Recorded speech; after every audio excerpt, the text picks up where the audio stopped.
انا كنت جاي اقعد نص ساعه، لقيت نفسي مش عايز امشي. بصراحه انا ما بنبهرش، بس المكان ده ابهرني. تعالوا نشوف. لو بتدور على مكان اوبن اير، عاوز تشتغل، تذاكر، تقعد قعده صفا كده مع اصحابك، ساعه تجلي، مفيش احسن من المكان ده. اما بقى لو بتدور على مكان شيك تعمل فيه خطوبه، مناسبه عيد ميلاد، او حتى تجمع عائلي، مش هتلاقي ارقى من هنا. المكان ده شيك جدا. اما انت بقى لو من هواة الماتشات والكوره، هنا تلاقي بدل الشاشه 8 شاشات، تلاقي نفسك كانك قاعد جوه الملعب. اما بالنسبه للمشروبات الصيفي،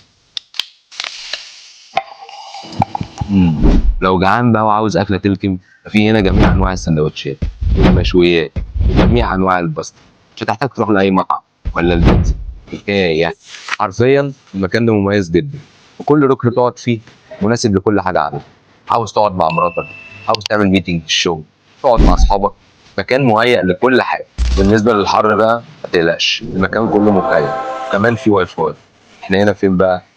23 شارع محمد توفيق، مدينة نصر، عيال ستارت اب.